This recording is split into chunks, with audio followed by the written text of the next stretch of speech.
Olá, patriotas! Hoje é dia 4 de agosto de 2022. Começa agora o Jornal Foco do Brasil, Compromisso com a Verdade. Muito prazer, eu sou Leonardo Miller e a partir de agora estaremos juntos nesta primeira edição.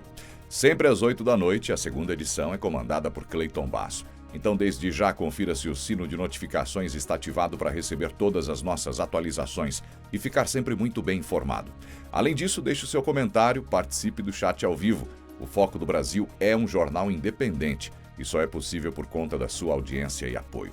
Então curta, compartilhe esse vídeo e se torne membro do nosso canal. Vamos agora às principais manchetes desta edição. Câmara aprova fim da saidinha temporária da cadeia. O novo cangaço também se tornará crime hediondo se aprovado no Senado. Paulo Guedes pede que o povo não preste atenção na narrativa, mas sim nos fatos. O presidente Bolsonaro compartilhou um vídeo do ministro da Economia nas redes que enaltece o trabalho do governo de recuperação da economia. Abraham Weintraub desiste do governo de São Paulo e se torna candidato a deputado federal. O ex-aliado de Bolsonaro disse que não conseguiria chegar ao segundo turno contra Fernando Haddad do PT. Rodrigo Constantino diz que o sistema força uma narrativa contra o presidente. O jornalista diz que não existem ameaças de Bolsonaro à democracia e criticou a carta elaborada pela Faculdade de Direito da USP. Eduardo Bolsonaro recebe carta da PGR e denuncia perseguição contra a vice-procuradora. O deputado relembrou os ataques feitos durante a CPI da Covid e ressaltou que a atuação do governo Bolsonaro foi correta. O presidente Bolsonaro viajou de Brasília para São Paulo nesta quinta-feira, às 9 horas. Ainda pela manhã, ele participou de uma reunião com pastores, presidentes das afiliadas da Convenção Geral das Assembleias de Deus no Brasil, em Guarulhos. Agora, no início da tarde, o presidente já retornou para Brasília e, às 3h30, participa de uma cerimônia de cumprimento aos oficiais generais promovidos no Palácio do Planalto. A Câmara dos Deputados aprovou uma série de medidas na área da segurança pública nesta quarta-feira. Entre os projetos está o fim da chamada saidinha temporária de presidiários. A análise da proposta só foi possível após o presidente da Câmara, Arthur Lira, juntar o texto já aprovado pelo Senado Federal a um projeto do ano passado que exigia a realização de exame criminológico para a concessão da saída temporária. Como essa proposta já tinha a urgência aprovada, pôde ser levada diretamente ao plenário. A lei atual permite que condenados no regime semiaberto saiam temporariamente para visita à família durante feriados, frequência a cursos e participação em atividades. A legislação prevê o benefício a detentos com um comportamento considerado adequado e que já tenham cumprido o mínimo de 1/6 da pena, se for primário, e 1/4 se for reincidente. A proposta inicial, aprovada pelos senadores, limitava esse benefício e o texto substitutivo do relator, o deputado Capitão Derrite, alterou a proposta e aboliu completamente a chamada saidinha.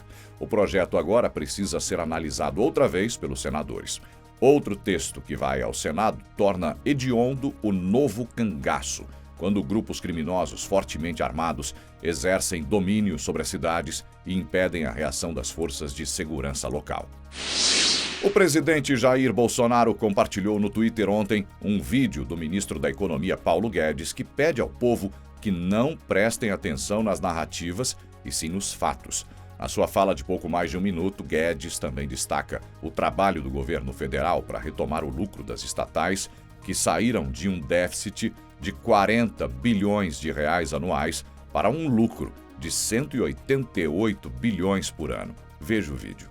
Passaram o ano passado inteiro dizendo populismo fiscal, populismo fiscal. Chegou no fim do ano, o primeiro superávit desde 2013. Cadê o populismo fiscal? Onde é que está o populismo fiscal de um governo que, pela primeira vez desde 2013, gera um superávit? Então, não acreditem nas narrativas. Olhem para os fatos. É o barulho da política que está infernal, porque a democracia brasileira é vibrante, é polarizada no momento, nós vamos superar isso um dia. Não prestem atenção nas narrativas, prestem atenção nos fatos. Crescimento econômico subindo, inflação descendo, desemprego descendo, investimentos aumentando. Esses são os fatos. Então, graças à nossa administração, as estatais que davam um prejuízo de 40 bilhões por ano passaram a dar um lucro de 188 bilhões por ano. São 228 bilhões a mais. Então, se você tem esses recursos, vamos pegar parte dos dividendos, que são nossos, do governo, e vamos transferir para os mais pobres. Então, está orçado, quer dizer, o superávit do governo será mantido. Nós tivemos um superávit no ano passado, vamos ter um superávit de novo esse ano. Então, está tudo dentro da responsabilidade. A deputada federal Carla Zambelli visitou o Comitê Paralímpico Brasileiro nesta quarta-feira. Por lá, ela mostrou as benfeitorias do governo Bolsonaro para ajudar estes atletas que vencem não apenas no esporte, mas também na vida. Em janeiro deste ano, Bolsonaro sancionou a Lei 14.294, que muda alíquotas de distribuição de loterias, como a Mega Sena, para direcionar recursos ao Comitê Brasileiro de Clubes Paralímpicos. Veja um trecho da visita de Carla ao comitê. E aí, pessoal, tudo bem? Aqui é a Carla Zambelli. A gente está aqui com pessoas importantíssimas. Vocês vão ver logo mais as imagens da visita que a gente fez aqui ao Comitê Paralímpico. Carla, parabéns pelo trabalho. Misael, parabéns por esse centro de excelência. Ministro, parabéns por tudo que você tem feito, né? Aqui para o nosso país, para o nosso estado de São Paulo. Carla, um centro de excelência e que nos motiva a fazer cada dia mais. Te levanta da cama às vezes um pouco cansado, abatido, mas quando a gente está aqui dentro, Misael, a gente olha para esses atletas aqui lutando, defendendo as bandeiras do Brasil, a gente motiva e vai sair daqui para trabalhar ainda mais pela nossa população. Estamos aqui aguardando, né, novas iniciativas conjuntas do governo federal com o Comitê Paralímpico Brasileiro. Vem aí novidades, como os Jogos Paralímpicos Escolares, que vamos fazer a 4 mãos. Vem aí os Jogos Paralímpicos Universitários, que também é uma parceria nossa, e várias outras ações que no dia de hoje a gente pôde acompanhar de perto e conversar para chegar em um consenso aí das novas iniciativas. Hoje, o empresário tem confiança, né, em colocar o recurso lá dentro do Ministério, porque está vendo lá, transparente. Todos vocês aqui, atletas, né, todos que chegam lá no Ministério, tá certo? São atendidos. Sexta fase de treinamento desse ano, o nosso alvo desse ano é o Campeonato Mundial, né? Vai ser em dezembro, em Portugal, e a gente está em busca do nosso tricampeonato mundial. Ela acompanha bastante. Ah, sério? Que legal, obrigada. Agradeço a visita de vocês, é muito bom. Quando a gente pode mostrar, quando a gente tem a oportunidade de mostrar efetivamente o nosso projeto que a gente sempre comenta com vocês, né, por ocasião das vezes que a gente participa. Agora ter vocês aqui na nossa casa é um motivo de grande alegria. Muito obrigado pela visita. Tenho certeza que a gente vai, como sempre fez, seguir trabalhando pelo desenvolvimento do esporte paralímpico no Brasil e sabendo que a gente tem no Ministério da Cidadania um grande parceiro para seguir avançando e seguir oferecendo cada vez mais oportunidade para as pessoas com deficiência, de modo a cumprir com a nossa missão, com o nosso propósito, que é promover o esporte paralímpico da iniciação ao alto rendimento e a inclusão da pessoa com deficiência na sociedade. É isso aí, vamos juntos. Forte abraço.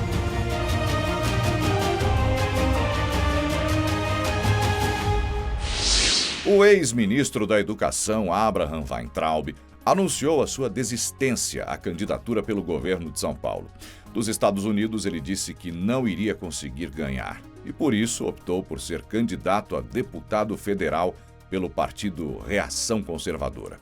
Crítico do governo Bolsonaro, o qual já foi aliado, Weintraub tinha 1% das intenções de voto nas pesquisas recentes. Ele afirmou ainda que, caso tivesse chances de ir ao segundo turno, iria derrotar tranquilamente o atual líder na corrida ao governo, Fernando Haddad, do PT. Veja uma parte do que ele disse.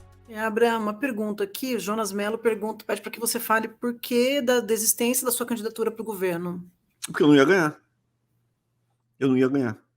Eu, do mesmo jeito que li a pesquisa do presidente Bolsonaro aqui, fiz uma avaliação.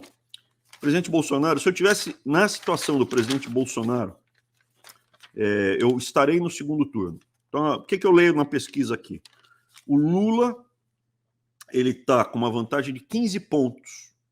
Bastante. 15 pontos sobre o presidente Bolsonaro. Então, vai para o primeiro turno, vai ter uma diferença acima de 10 pontos. Vamos supor que daqui até lá melhore mais um pouquinho. Na urna vai estar a diferença em 8 pontos, ou 7 pontos. Só que daí os votos do Ciro vão principalmente para o Lula. Então você trabalha com uma diferença de 11, 12 pontos do Lula para o Bolsonaro. Né? Se no primeiro turno tiver 8 pontos de diferença e o Ciro tiver 5 pontos, esses 4 dos 5 vai para o Lula. Quem vota no Ciro não vota no Bolsonaro. Isso dentro da pesquisa, não é minha opinião. Ele fala isso que ele é traidor. Não, olha a pesquisa por dentro. Aí, Abrãozinho, esse que vos fala, se tivesse 15 pontos de diferença para o Haddad no segundo turno, então o Haddad vai com 15 pontos acima da minha intenção de voto. Eu iria, porque eu ia moer esse cara no debate. Ia pegar o Haddad pelo braço e ia moer ele. Ia falar exatamente o que ele fez no MEC, todas as suspeitas de corrupção do Haddad, aonde ele trabalha atualmente, quanto ele ganha atualmente, como ele tem coragem de vir sair a público. Então, tudo isso eu falaria na fuça. E acho que ele sairia moído, trucidado dos debates. E, no segundo turno, o tempo de televisão é igual. Então, se eu fosse para o segundo turno, se eu tivesse, mesmo num partido mínimo, né, o que eu tenho basicamente é um CNPJ. A gente está construindo a estrutura em São Paulo, do que é o movimento do Reação Conservadora, que é o Farol da Liberdade, e a gente tem o CNPJ do Por Mais Brasil 35 no estado de São Paulo. Mas no segundo turno eu teria a mesma quantidade de tempo de televisão que o Haddad. Aí, no debate é eu com o cara, não é que eu vou ser sorteado para falar com o Cabo Daciolo. Aí, bichão, ia apanhar de mão fechada. Ele, o França ia apanhar também de mão fechada. O Tarcísio, o problema é que eu não vou para o segundo turno. Conseguiram moer o meu nome, sobrou pouco do que eu tinha. Daqueles 16% que eu cheguei a ter, eu acho que hoje eu teria 3%. Com 3% eu sou o quarto colocado. Não fico nem terceiro colocado. Ao mesmo tempo que a gente precisa dar uma chance para o Reação Conservadora vingar. A gente precisava eleger um número de deputados federais e estaduais, senão a gente fica sem voz, sem estrutura nenhuma. Se a gente não eleger ninguém, o partido não vai pedir de volta o diretório em São Paulo e a gente não vai ter mais espaço. E aí acabou, né? Então, a decisão foi não tem mais chance do Estado, Arthur não tem mais chance do Senado, eles nem colocavam o nome do Arthur na pesquisa, nem colocavam. Silêncio total. Então a gente decidiu os dois irem para deputado, porque 2 deputados, eu e meu irmão, juntos, ao mesmo tempo no Congresso, nossa, enquanto um toma ar, o outro chora, o outro bate. Ali fica no... E se a gente botar mais 2 do Por Mais Brasil nosso, estava falando aí o Marcão da EMA, por exemplo, o Marcão da EMA, lá no oeste de São Paulo, se ele vier junto, nossa. Eu, Arthur e o Marcão da EMA juntos, nossa, a gente faz um estrago ali. Em termos de voto, também é importante para sinalizar as pessoas. Tem parlamentar bom, mas ficou com medo de ser moído como eu. O jornalista Rodrigo Constantino também foi às redes para comentar a recente polêmica envolvendo a Carta em Defesa da Democracia, elaborada pela Faculdade de Direito da USP na semana passada. No vídeo, o comentarista diz que Bolsonaro nunca fez nenhuma ameaça concreta à democracia e que, apesar de ainda não ter sido assinada por Lula, a carta escolhe um lado ao insinuar que existem riscos ao Estado democrático de direito. Veja uma parte do comentário de Rodrigo Constantino. Vemos cartinha de banqueiros, juristas, economistas famosos em defesa da democracia. Vemos intelectuais falando em golpe. Vemos ministros do STF agindo como militantes partidários e batendo boca com o presidente eleito. Só não vemos uma coisa: alguém disposto ou capaz de apresentar uma única ameaça concreta desse governo contra a democracia. Eu já entrevistei 2 importantes signatários da tal cartinha e eu fiz essa pergunta. Nada. Ambos saíram pela tangente. É sempre a denúncia da retórica do presidente, dos ataques que ele faz ao nosso sistema eleitoral e a previsão de um potencial futuro golpe, por enquanto imaginário. É com base nessa expectativa que o sistema se mostra unido no intento de forçar a sua narrativa contra o presidente. Se os democratas americanos não conseguem esquecer a lamentável cena do Capitólio no dia 6 de janeiro de 2021, e lá se vão 18 meses, pois isso ajuda a desviar o foco da péssima gestão de Joe Biden e os resultados sofríveis, a esquerda brasileira tampouco pode deixar o episódio se apagar, pois precisa dele como um lembrete daquilo que pode acontecer no Brasil. E com base nisso, ela justifica todo tipo de ativismo indevido contra Bolsonaro. Hélio Beltrão, na sua coluna de hoje na Folha de São Paulo, chama a carta de eleitoreira e explica os seus motivos.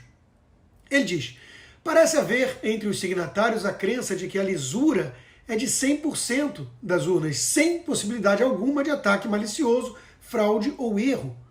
Quem não concorda com a lisura de 100%, sem riscos, das eleições vindouras, é tomado por um golpista inimigo da democracia. Ignora-se que Bolsonaro sempre criticou as urnas eletrônicas da primeira geração. Aliás, os que chamam ele de golpista hoje também faziam o mesmo. Mas tudo bem. Os signatários da tal cartinha, quando o Foro de São Paulo dominava o Brasil, apontando na direção da Venezuela. Onde estavam eles quando o mensalão usurpava a nossa democracia representativa? Beltrão conclui: de fato, a memória do brasileiro é curta. A percepção de perigo democrático no governo atual ofusca o caráter comprovadamente arbitrário da turma que quer voltar. Não por acaso, o ex-presidente Lula pode assinar nos próximos dias a carta em defesa da democracia, divulgada na semana passada pela Faculdade de Direito da USP. O tópico tem sido discutido pelo comando da campanha do ex-presidiário, que até agora não quis aderir ao manifesto para não partidarizar de forma mais escancarada, diria eu, o debate, segundo tem dito Lula aos aliados. Mas todos já sabem que a cartinha tem lado. E daí o ridículo de alguns pedirem para o próprio presidente Bolsonaro assinar esse troço. Ora, outra carta em defesa das liberdades, com mais signatários em menos tempo, tem circulado nas redes sociais, mas vem sendo devidamente ignorada pela imprensa. Talvez faltem pessoas importantes entre as assinaturas. É a visão da democracia que parte da nossa elite snob tem. Uma democracia de gabinete, dos especialistas, dos renomados, dos ungidos. O povo não parece ter muito espaço nessa equação. Mas o povo pode dar a resposta nas urnas. O deputado federal Eduardo Bolsonaro foi às redes para mostrar uma carta que recebeu referente ao arquivamento das ações da CPI da Covid, determinada pela Procuradoria-Geral da República. Eduardo destacou o trabalho da vice-procuradora-geral da República, Lindor Araújo, mas disse que ela está sendo perseguida por nomes que fizeram parte da investigação contra as ações do governo federal durante a pandemia. Por fim, o deputado federal afirmou que a CPI acabou sendo positiva, pois deixou claro que o trabalho do presidente Bolsonaro foi conduzido de forma correta e o Brasil hoje voltou a crescer. Fala, pessoal. Vocês sabem o que é isso daqui? Sabe o que é isso aqui? Renan Calheiros, Omar Aziz, senadores saltitantes, incorruptíveis, né?